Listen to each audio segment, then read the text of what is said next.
이 3장 말씀을 나가던 말씀을 같이 나누겠습니다.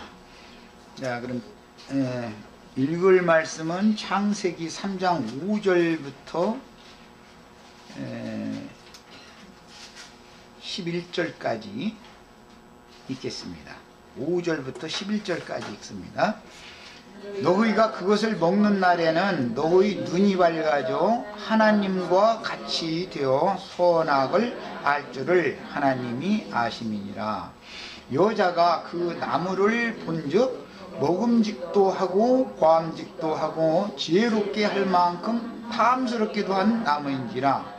여자가 그 열매를 따먹고 자기와 함께 있는 남편에게도 주매 그도 먹은지라. 이에 그들의 눈이 밝아져 자기들이 벗은 줄을 알고 무화과 나무에 불렸고 치마로 삼았더라. 그들이 그날 바람이 불 때에 동산에 거니시는 여호와 하나님의 소리를 듣고 아담과 그의 아내가 여호와 하나님의 낯을 피하여 동산 나무 사이에 숨은지라. 여호와 하나님이 아담을 부르시며 그에게 이르시되 네가 어디 있느냐? 이르되 내가 동산에서 하나님의 소리를 듣고 내가 벗었으므로 두려워하여 숨었나이다. 이르시되 누가 너의 벗었음을 네게 알렸느냐? 내가 네게 먹지 말라 명한 그 나무 열매를 네가 먹었느냐? 자, 우선 여기까지.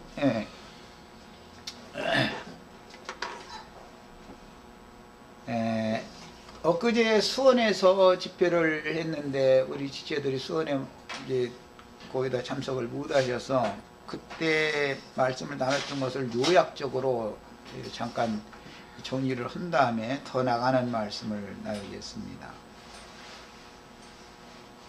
오늘 우리가 지금 읽은 이 단락 말씀은 중요한 것인지 눈이 밝아진다라는 문제인데, 이 흙사람인 아담 부부 중에 먼저 눈이 밝아진 사람은 여자였지요. 그러면 아담 부부 중에 여자의 눈이 먼저 밝아진다 하는 뜻은 무슨 뜻인가를 한번 이제 생각을 해봐야 되겠어요. 이거는 하나님의 말씀을 크게 오해한 자들, 곧 지식의 열쇠를 도적질하여 천국문을 막고서서 본인도 들어가지 않고 들어가려 하는 자들을 적대하면서 어리석은 자들을 불러 모아서 자기의 왕국을 삼는 자들의 가르침을 여과 없이 맹신하는 신자들이 자칭 밝히 본다고 자긍하면서 진리의 증인들을 무시하고 하나님의 말씀이 자신들에게만 임한 것처럼 이렇게 주장하는 경우를 상징하는 말입니다. 그러다 보면 이제 신앙생활을 하다 보면은 이런 경우는 참 흔하지요. 특히 이제 여자들이 이렇게 자기에게 뭐 눈이 밝아졌다라고 이렇게 하는 경우는 보면 불로불로 이런 쪽으로 많이 눈이 열려 있고, 그 무슨 뭐 방언 터졌다라는 이적 기사 행한다라는 하면서 하여튼 그 눈이 엉뚱한 쪽으로 열려 있어. 그런데 본인은 아주 그냥 눈이 밝아졌다고 해요. 착각하는 경우죠. 이런 것을 상징하는 겁니다.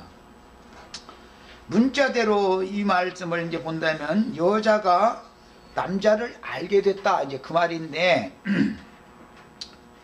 여자가 남자를 알게 되었다라는 이 뜻은, 또는 남자가 여자를 알게 된다라는 이런 뜻은, 육신의 눈으로 보는 것은 마음 눈이 열려서 하늘의 이상을 보는 것과는 달리 보이는 것이고, 육신의 눈으로 상대방을 이제 서로 보는 거예요. 그런데 내내 지금까지 벗고 살았잖아요. 그런데 오늘 이후로 보니까는 상대방이 벗은 것이 보이는 것이지. 이제 지금까지는 다 여전히 벗고 살았잖아요. 오늘만 벗은 게 아니고. 틀려요? 맞아요?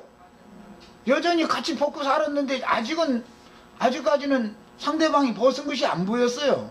그런데 이 뱀과 입을 맞춘 다음에 그걸 따먹고 나니까는 눈이 열려가지고 상대방이 벗은 것이 딱 보이는 거예요. 자, 이런 것은 상징이다 하는 거예요.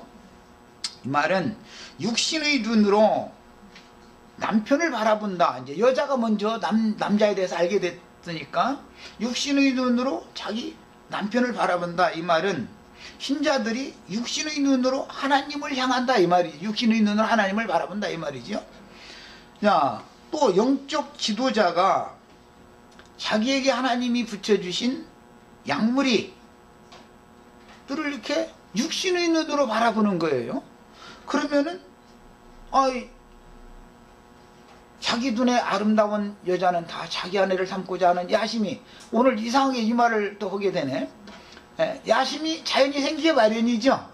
그러면 여자도 남자도 다 타락하게 마련이죠. 이제 이 얘기를 하는 거예요. 여기에 대한 암시다 이 말이에요.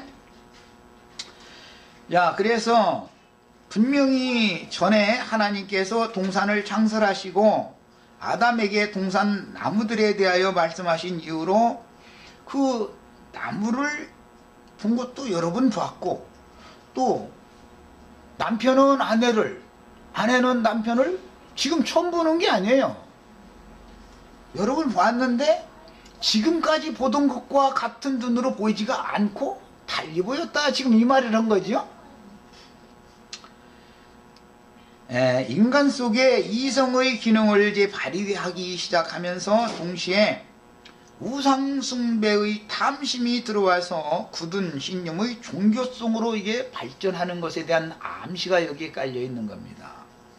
여자가 남자를 알게 됐다. 또 남자는 여자를 알게 됐다. 이것이 인간적으로 보자면 자연스러운 정상적인 부부의 관계일 것 같으면 남편이 아내의 벗은 모습을 봤을 때는 마음이 더 끌려야 정상이겠죠. 난 그렇게 해야 정상인데 내 말 이상하게 들을까 무섭네. 아내는 남편이 벗은 모습을 보면은 마음이 더 끌려야 정상이죠. 그래 정상적인 부부관계 이루어지겠죠. 그런데 그게 흉어물이 됐다 이거예요. 상대방이 벗은 것이 흠이 됐더라 이거예요. 이렇게 보이는 거예요. 이것은 정상적인 관계가 아니다라는 것을 지금 암시하는 거다 이 말이에요. 이것은 육신적인 아담과 하와의 그 여자의 관계라는 것은 신자들과 그리스도의 관계를 상징하는 말이기 때문에 다른 예수를 더 사랑하게 되는 눈으로 보였다라는 뜻과 되는 거예요. 여자가 먼저 남자를 볼 때 눈이 열렸다. 그 다음에는 남자도 이제 또 여자 말 듣고 또 따먹고 나니까 남자도 눈이 열리죠. 이제 같이 그걸 따먹기만 하면 눈이 열리니까. 이런 것은 모두 비밀스러운 계시를 여기에 암시하고 있다라는 걸 마음속에 잘 깨달으셔야 되겠어요. 잠언서 23장 27절로 35절을 읽겠습니다. 잠언서에서 읽겠습니다. 잠언서에 보면 그 음료에 대해서 참 많은 말씀이 나오지요. 그럼 이제 사람들은 음료 얘기를 하면은 저기 어느 도시에 있는 창녀촌 사람들인가 이렇게 생각을 하는데 지금 이걸 말하는 게 아니죠. 성경에서는 이 여자가 지금 벗은 남편의 모습을 볼 때는 음란한 눈으로 봤을 것 같아요. 순수한 엊그제까지 보던 그 눈으로 봤을 것 같아요. 달리 보였다는 것은 지금 다른 마음으로 봤다 이 말이잖아요.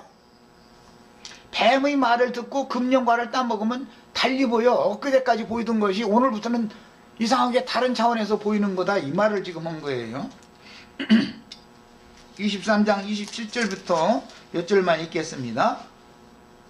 읽습니다. 대저 음녀는 깊은 구덩이요. 이 깊은 구덩이라는 거 음부라고 그러지. 음부라는 것은 죽음의 세계를 말하는 음부예요. 깊은 구덩이요.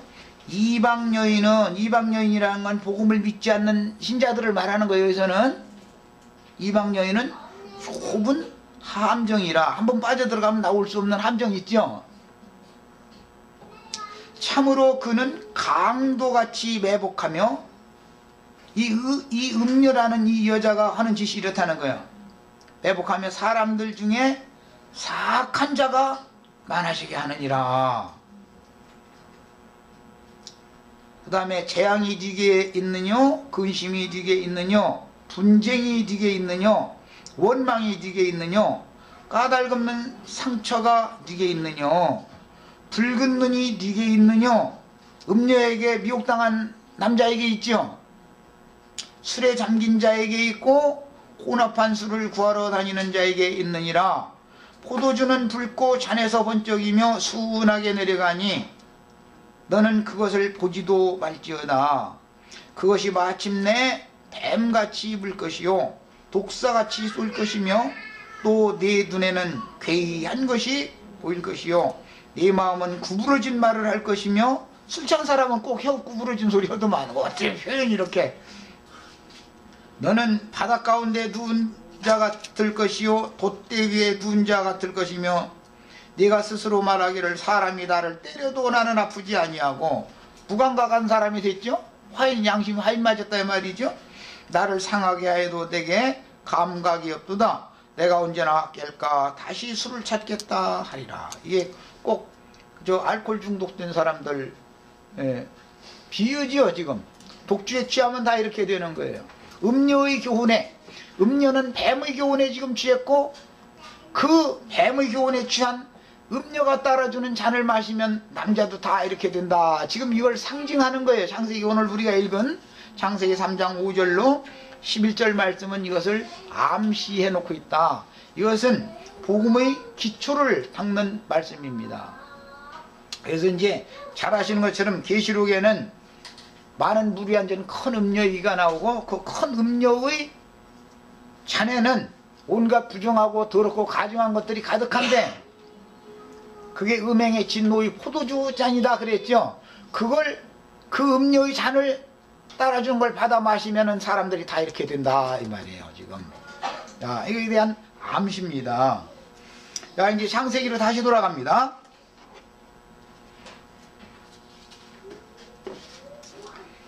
여자의 말을 듣고 금령과를 먹으면 남자의 눈이 이번에 밝아진다 라는 뜻은 조금 전까지도 자기 아내 벌거벗은 모습을 봤는데 아무렇지도 않았었죠.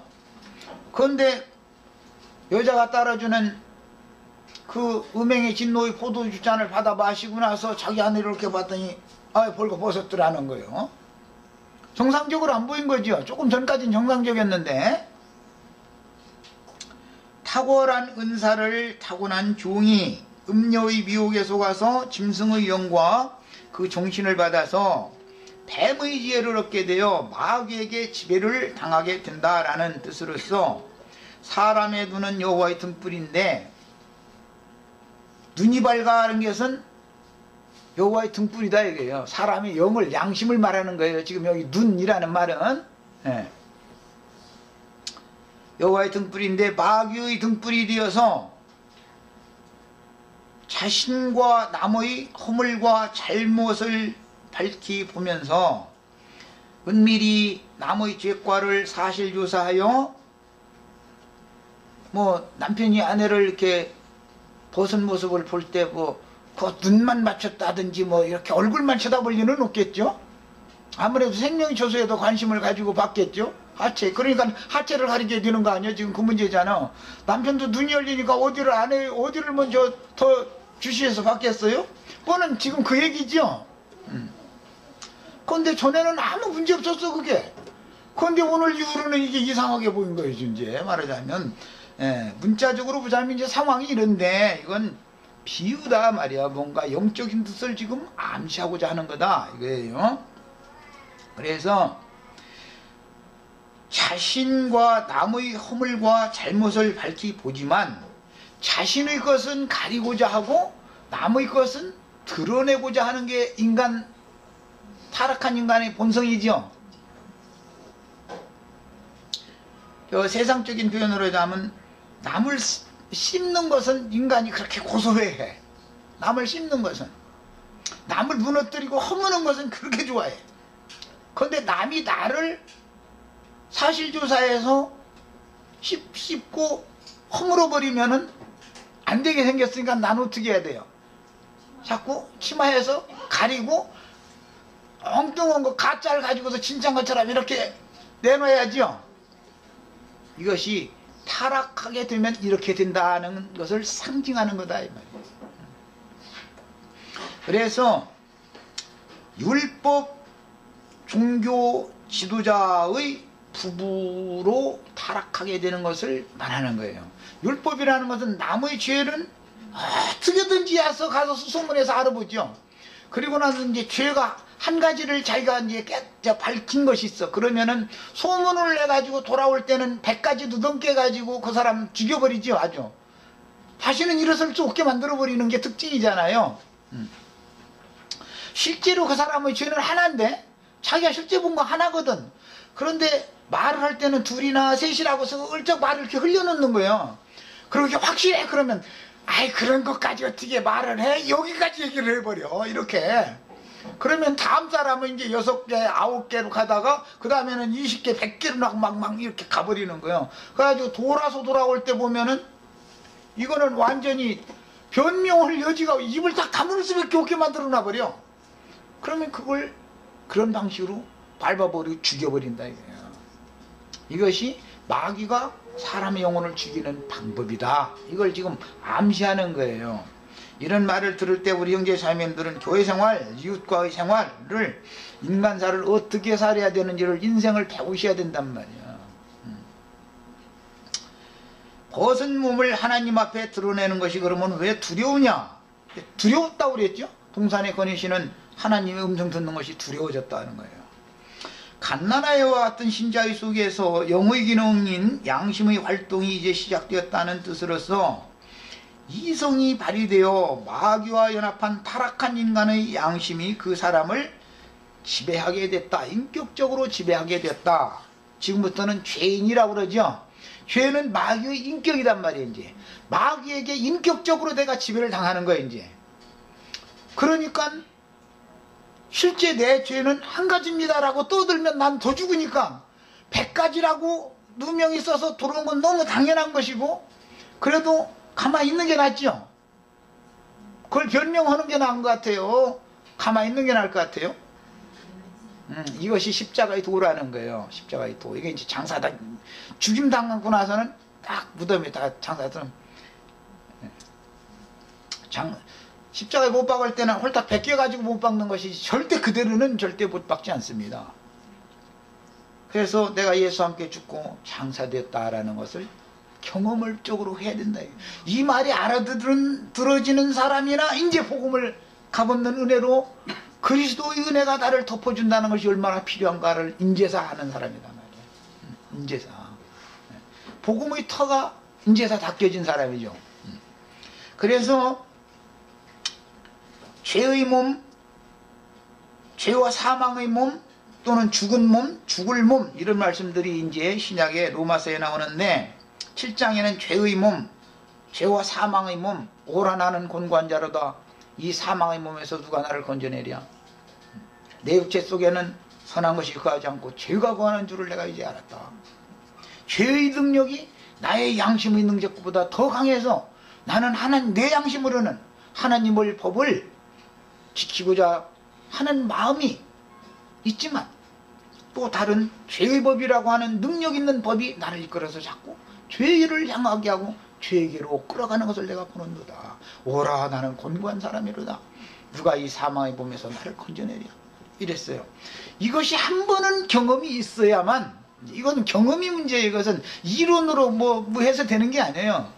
누구한테 망신을 당해도 보통 그냥 당하면, 누구는 뭐 털어본지 안 나는 놈 어디가 있어, 다 나와보라, 이렇게 할 때는 아직 복음을 못 깨달은 사람이고, 그야말로 세상 말로 잭소리도 못하게 그냥 해서 완전히 내 죄는 한 가지인데 100가지 막 한 200가지 300가지로 이렇게 해서 덮어 씌움을 딱 당하고 나면, 그때는 주님을 바라보면서 주님 나 좀 건져주세요 이렇게 할 수밖에 없게 돼 있다 이거예요. 이걸 경험이 필요해. 이거는 이제 이 사람이나 주님이 은혜로 찾아와 준다 이거예요.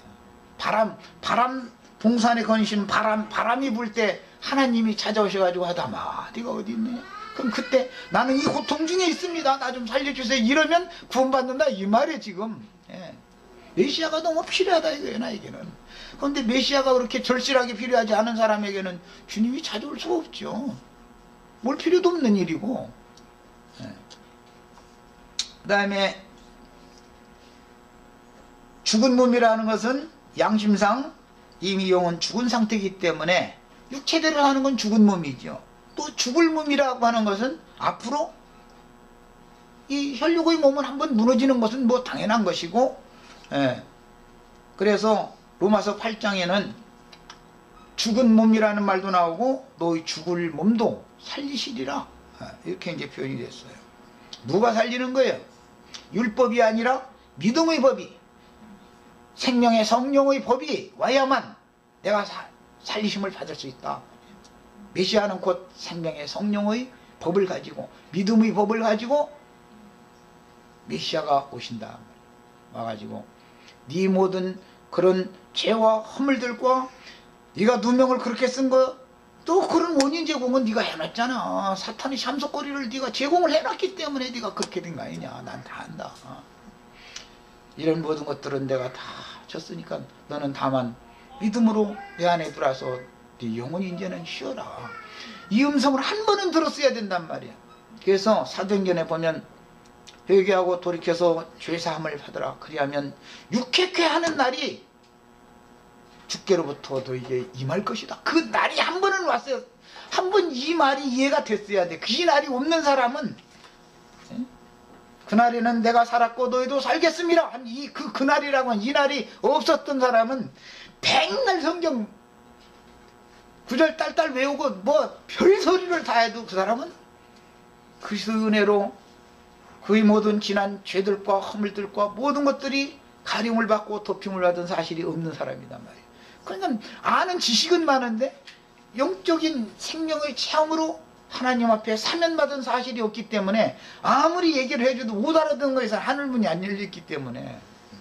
그래서 사람은 십자가에서 부활하는 게 아니고 반드시 십자가에서는 죽고 내려다가 무덤에 장사되어져서 그곳에서 정말 주 안에 들어오니까, 반석이신 주님 안에 들어오니까, 그래서 반석의 반 무덤에 들어가야 되는 거예요. 그래서 그 무덤에서는 부활이 안 되고, 주님 안에서 이제 내가 평안히 쉽니다. 세상에서는 내가 세상 사람들이 정죄하고 판단하고 하는 건 너무 당연한 일이고 나는 고개를 들 수 없는 죄인이지만, 내가 주 안에서는 생명도 사망도 이해일도 장래일도 다 주 안에서는 나와는 상관이 없습니다. 죄도 이제는 더 이상 내가 주 안에 있는 한은 나를 만질 수 없고 나를 어떻게 할 수 없습니다. 이게 확신이 딱 와야 된단 말이에요. 빛이 와야 된단 말이에요. 이게 복음이 깨달아져 가지고 이 날이 한 번은 있어요. 이것이 없는 사람한테는 성경을 가르칠 수가 없어요. 가르치면 뭐래, 말을 못 알아듣는 사람한테. 그래서 성령을 얻고 육에 속한 사람의 혈과 육을 죄의 몸, 죄와 사망의 몸, 죽은 몸, 죽을 몸이라 그러고, 신의 생명 공급이 차단된 양심으로는, 천연적인 인간의 양심으로는 죄의 권세와 능력을 이길 도리가 없고 방법이 없는 거죠. 힘이 약한 거죠. 천연적인 인간의 양심으로는 절대로 죄의 세력을 이길 수 없습니다. 못 이기는 거예요. 그것에 그리스도의 은혜로 부어주시는 신의 생명 공급이 시작되어져서 성령과 나의 영 사이의 교통이 회복이 되어진 다음에 신이 생명 능력을 부어주실 때만, 이제는 한 번 내가 그걸 경험적으로 딱 겪었기 때문에 다시는 하나님의 손에 빠져들어가는 것을 더 이상은 이제는 두려워서 못하게 되는 거죠. 그래야만 이제 드디어 의의 길을 걸을 수 있게 된다, 이 얘기를 하는 거예요. 이것은 체험의 문제예요. 그래서 신앙이라는 것은. 그 다음에 벗은 몸이라는 의미는 죄가 거하면서 혼을 지배하는 몸으로 행한 모든 은밀한 죄과들을 하나님의 눈앞에 그 속에 감추어진 본 모습이 그대로 적나라하게 다 드러나서 마음의 눈이요 생명의 근원인 양심을 주장하고 지배하는 마귀의 참소를 받음으로 수치를 하나님 앞에 당하게 되었다라는 의미를 가지고 있습니다. 벗은 몸이다 라고 이렇게 상징해 놓은 거예요. 우리가 벗겨지면 부끄러워하잖아요. 이건 상징이다 이거예요. 더구나 하나님께서 짝지어 주신 남편과 아내 사이에는 벗는 것은 너무 당연한 것이고 그게 더 아름다워져야 정상인데, 만약에 벗겨져 가지고 만무 중에 지나가는 사람들 다 보이라고 구경거리가 되게 만들었다, 그것은 정상적으로 벗김을 벗은 게 아니잖아요. 이런 것은 세상사의 이치로 상징하는 겁니다. 왜 예수님을 죽일 때 그래서 반드시 벗겨서 죽여야 하며 예수님의 속옷과 겉옷을 나누는 것은 무엇인가? 이것은 조금 전에 소개해드린 것처럼 벗은 사실 때문에 사단의 참소가 끊임없어서 그 영혼에 안식이 없는 사람에게 세상에 대하여, 죄에 대하여, 율법의 저주에 대하여 죽고 반석이신 그리스도 예수의 심령과 그 마음,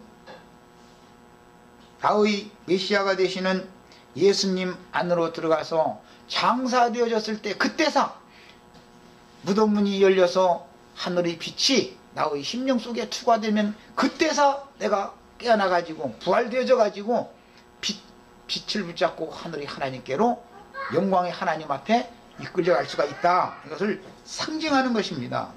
그러니까 예수가 벗겨지지 않았으면 내가 마귀들 앞에서 벌거벗은 모습으로 수치를 내가 당해야 되겠죠. 내가 예수 안에 있을 때만 예수님이 마귀들의 송사와 참소와 모든 것들을 그분이 다 당하고, 옷을 벗겨서 십자가에 못 박히실 때 예수님이 왜 이러느냐고, 내가 무슨 죄가 있느냐고 따졌다겠어요. 털 깎는 자 앞에 양과 같이 잠잠하고 다 모든 수모를 침 뱉고 주먹질하고 옷 벗기고 별짓을 다 해도 잠잠한 거예요. 그건 경험이 필요하다. 아까 이미 말씀드렸어요. 옷 벗겨놓고 나서는 어디가 사마고 난 것까지 얘기해요. 완전히 자기 남편도 모르는 비밀을 그냥 다 알아. 그 사람들은 얼마나 그렇게 유심히 살펴봤는지. 그런데 그 자들은 죽이려고 그러는 것이지 살리려고 그러는 게 아니다 이거예요.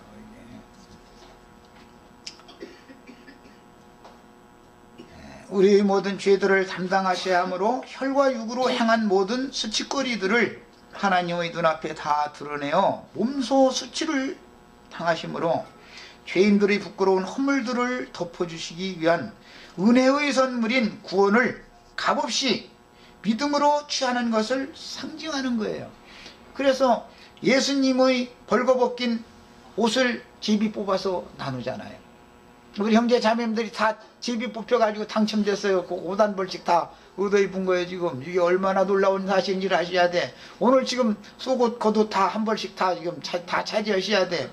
이렇게 주는데도 에이 시장에 가서 좋은 옷 가지고 사 입겠다고 그러시지 말라고. 저기 뭐 세빛인가 뭐 참빛인가 둥둥섬이라나 거기 가면 뭐 모피시오를 한다는데 거기 가서 그거 가지고 사 입을 필요 없어. 오늘 내가 주는 이 가죽옷이 아니죠. 여기서 이제 15권 세마포시 이거 다 그냥 꽁으로 값없이 다 받아서 이걸로 덮임을 다 받으시고 시장을 다 이걸로 하셔야 돼. 그래야 신부가 될 수 있어요. 죄인이 하나님 앞에 나가려면 왜 전신을 제사장의 옷으로 가리고 나가야 하며 사람이 영화롭게 되는 제사장의 옷이란 과연 무엇인가? 이것은 동정녀 마리아의 대성령으로 잉태되어 인자로 오셨던 예수님이 많은 고난으로 말미암아 그 혼까지도 온전하신 하나님의 영광을 취하신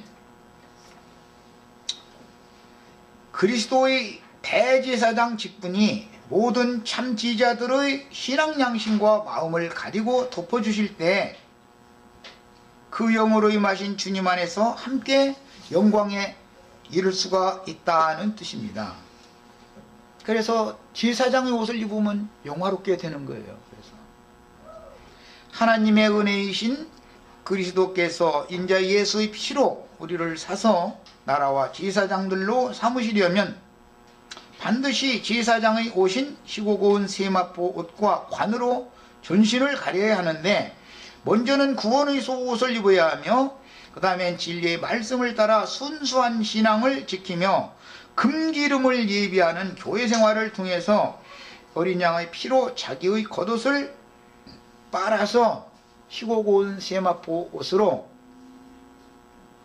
겉에다가 덧입어야 하는데, 이 어린 양의 피로 자기 두루마리를 빨아서 입는다. 이제 신약성에는 이렇게 표현을 했죠. 이것은 모두 믿는 성도들이라 할지라도 여전히 육신의 연약한 가운데 있기 때문에, 또 이제 참 이제는 또 복음 전파가 굉장히 어려운 부분에 왔는데, 그 사람의 교만과 완악함을 깨서 하나님의 은혜를 주시기 위해서, 굴복시키기 위해서는 넘어뜨릴 수가 있습니다. 그 하인이 넘어지고 일어나고 하는 거 다 그 주인의 손에 있는 거예요. 그래서 넘어졌을 때라도 그의 모든 죄과와 허물들은 사람의 무슨 수고나 노력으로 덮임을 받거나 소멸되거나 사면되는 일이 절대로 없고, 오직 그리스도의 피로 자기의 잘못된 교회생활, 인생사를 피로 다시 빨아서 두루마기를 희고 고운 세마포로 입어야 되는 건데, 이렇게 희게해진 그 옷은 아무라도 그렇게 깨끗이 빨래를 할 수가 없다 그랬습니다. 이것은 뭘로 하는 거예요? 믿음으로 하는 거예요. 믿음으로. 예수의 피가, 그분의 생명이 나의 육신의 생명으로 행한 모든 죄과들을 깨끗하게 하실 수 있다. 이것을 양잿물로 빤다. 말라기야 선지자의 표현에는 양잿물로 빤다 이렇게 표현을 했어요. 이제 세상사의 표현을 하느라고 잿물로 이제 표백한다 이렇게 표현했지만, 신약성경에서는 아무라도 그렇게 희게 빨래를 할 수가 없게 깨끗게 된다 이렇게 했어요. 이것은 뭐예요? 하나님이 그의 육신의 모든 죄과와 허물들에 대해서 기억도 하지 않고 완전히 깨끗한 상태로 인정해 준다 그 말이에요. 이것을 믿음으로 취해야 된다 이 말이에요. 속옷을 입었을지라도 얼마든지 또 넘어질 수 있어요. 그 다음에 또 한번 겉옷을 이렇게 빨아서 입는, 이것도 경험이 필요해. 이제 아까는 속옷 입는 얘기를 경험이 필요하다 그랬는데, 이번에는 겉옷을 빨아 입는 것도 경험이 있어야 돼. 이것은 신앙의 체험에 속한 문제인 것이지, 무슨 교리라든지 성경 몇 장 몇 절을 몇 돌 몇 날 알고 그래서 구원받고 그런 얘기하고는 다른 얘기예요. 경험이 필요해요. 그럼 신앙생활 잘하다가 넘어졌다 일어나란 말이냐고. 왜 그러셔야 됩니다. 그러셔야 돼요. 그렇지 않은 사람 겉옷을 빨아 입는다는 게 뭔 소리인지 모릅니다. 이렇게 복음을 전하면은, 아, 이 사람 죄인 만드네. 그래서 내가 복음 전하기가 이제 어려운 부분에 왔다 그런 거예요. 바울 사도가 이걸 증거를 할 때 곤란하니까, 자, 그러면 이제 은혜를 더 크게 받기 위해 우리가 지금부터 가서 죄를 범하자. 그런데 죄를 범하라는 말이 아니다라고 그러잖아요. 자기는 이미 행실이 불의하고 불법한 짓을 수두시 많이 한 사실이 있기 때문에, 그것을 진리의 말씀을 듣고 깨달아서 그리스도의 피가 나의 모든 행실들에 대해서까지도, 신앙 양심만 깨끗게 해주는 게 아니라 나의 모든 행실들에게까지도 희고 고운 세마포 옷으로 두루마기를 빨아주는, 이것은 예수 그리스도의 의가 나의 의가 되도록 믿음으로 취한다라는 말인 것이지, 다른 방법으로는 그렇게 될 수가 없는 것이다 말이에요. 그래서 믿음의 법이라는 게 이렇게 중요한 거예요. 그래서 율법 외에 한 다른 법이 필요하게 됐는데, 그 법은 믿음의 법으로다 이렇게 한 거예요. 설명해, 신약성경에. 그 다음에 짐승 가죽으로 만든 옷과 희고 고운 세마포의 차이는 무엇인가? 이제 이것은 뭐 조금 전에 말씀드린 것과 관련되는 말인데, 교회 생활 가운데서 어떤 지체들의 흠결이나 허물이나 이런 것들이 드러났을 경우 자기가 속옷과 겉옷을 주님 앞에 값없이 입은 사실이 확실하면 두려워하기 마련이고 그 사람의 흠과 허물에 대해서 발설을 절대 못하게 마련이다. 그래도 그 사람은 나보다는 나으니까. 나같이 큰 죄는 저지르지 않았거든. 나 같은 죄는 아니잖아. 이 사람이 은혜를 입은 사람이다. 짐승 가죽의 겉옷은 율법 행위로 하나님의 영광에 이르려고 수고하며 땀내는 구약 백성들의 망령된 행실들을 상징하며 희고 고운 세마포 겉옷은 주님이 이미 이런 사실을 믿은 참 지자들에게 하늘로서 오는 처소로, 이미 이런 사실을 마음에 믿을 때는 속옷을 입었고 하늘로서 오는 처소로 덧입는 게 필요하죠. 이제 영화로운 옷으로서 제사장의 옷이라는 것은 성도들이 옳은 행실이다 이랬는데, 사람에게서 나오는 옳은 행실을 말하는 게 아니다. 사람은 옳은 행실을 하나님 앞에 할 수가 없어요. 구조적으로 안 되는 거예요 이게. 그래도 은혜로 도평을 받는 것밖에 없어요. 믿음이 필요해. 그래서 주님이 나의 속옷이 되시고, 주님이 나의 겉옷이 되시고, 주님이 나의 구원의 옷이 되시고, 주님이 나의 의가 되셔야 된다. 이것은 믿음의 법으로나 가능한 얘기다. 그러니까 사람이 행위로 구원을 받는 게 아니다. 이게 어떤 경우에도 반드시 처음 확실한 복음을 듣고 확실한 믿음으로 출발해서 끝까지 그 믿음에 붙어 있어야 되는 거다.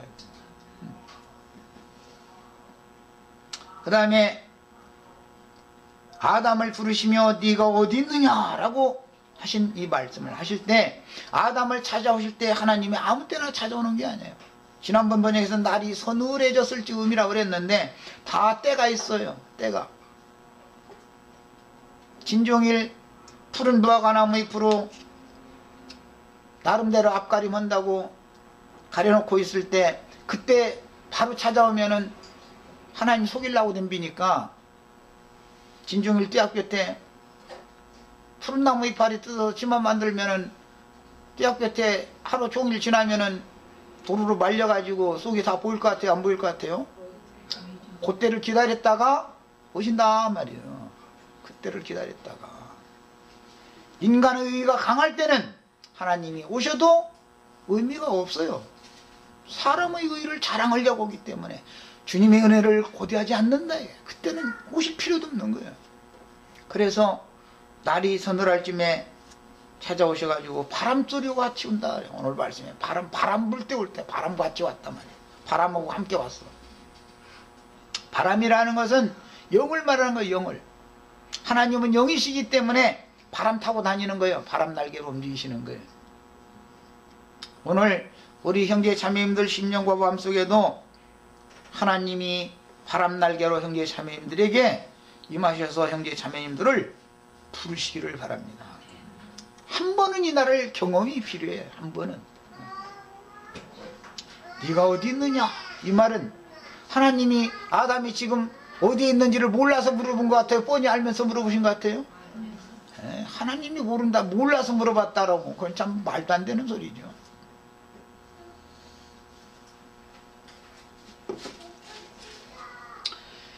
자, 본문 말씀과 율법시대에 시내산에 강림하셨던 그 하나님의 나팔소리의 의미는 무슨 관계가 있는지를 생각해 보셔야 되겠고, 신약시대에 예수님이 이런 양들만을 찾아오셔서 먼저 자기 백성들에게 찾아오셨지만 다 배척했고, 그들은 자칭 의롭다 했기 때문에 그들은 무화과나무가 이파리가 무성한 상태에 있었기 때문에 이파리로 자신들을 가리고서는 예수님을 속이려고 하더라는 거예요. 그러니까 똑같은 시기에 유대 나라에 살았지만 세리와 장교와 보던 죄인들은 드러날 것이 다 드러나서 유대교 지도자들에 의해서, 유대교에서 기득권을 가지고 있던 사람들에 의해서 정죄받고 판단받는 사람들, 똑같은 시기에 왔지만 그 사람들을 주님이 잃었던 양을 찾아서 그들에게 소자야 안심하라, 네 죄의 사면을 받았느니라 라고 그분이 말씀을 선언하실 때 최종 판결이 거기서 났기 때문에 사람들은 세례를 창녀를 정죄할지라도 하나님은 그를 절대 정죄하지 않는다 이거예요. 이것을 구원이라고 그러는 거예요. 이것을 은혜다 그래요. 그리고는 그렇게 잃은 양들을 찾아서 불러내신 다음에 자기 양들을 자기 자신에게로 인도하기 위해서 사도들을 훈련시켜서 보내셔서 복음을 전하게 하시고 사도들을 통해서 그 영께서 동일한 일을 반복해서 하는 거예요. 반복해서 하시면서 주님의 당부는 주님이 내가 앞서서 간 사흘 길을 너희도 모든 것들을 다 버리고 내가 간 사흘 길을 너희도 따라가야 된다. 그래야만 나의 제자다. 그걸 요구를 하십니다. 덮어주신 다음에는 나를 따라오라고 하는 요구를 하시죠. 은혜를 입은 사람은 따라가게 돼 있는 거고 은혜를 입은 적이 없는 사람은 따라가려고 애써도 못 따라가는 거죠. 그거는 되는 게 아니니까 이거는 영의 일이기 때문에.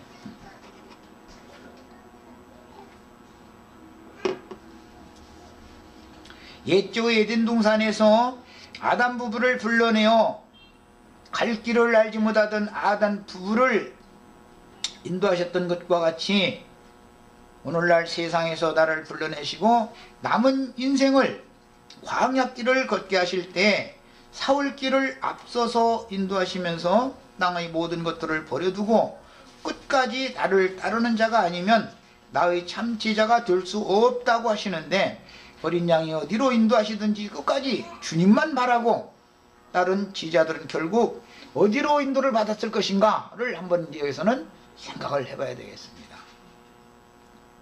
애굽에서 불러낸 그 백성들은 가나안 땅으로 인도하는 것이 목적이었습니다. 이것은 비유입니다. 세상에서 죄에서 마귀의 송사와 저주에서 나를 해방시켜서 불러내신 목적은 의의 거하는 바 새하늘과 새 땅의 주관자가 되시는 하나님 안으로 데려가려는 것이 목적이다 라는 것이 신약성경에서 해답이 이제 나오는 거예요. 그 다음에 영적인 애굽과 소돔에서 자기 백성들을 불러내어 그 영께서 인도하시되 하늘의 시온 산에 세운 신의 도성인 아버지 집으로 인도하여 이기는 자가 되어 그 성에 들어갈 권세를 얻은 성도들을 어린 양의 신부로 삼게 하시는 것이, 주님은 성도들을 아버지께로 인도하고 아버지는 성도들을 주님의 신부로 주신다. 이것이 성경의 결론입니다.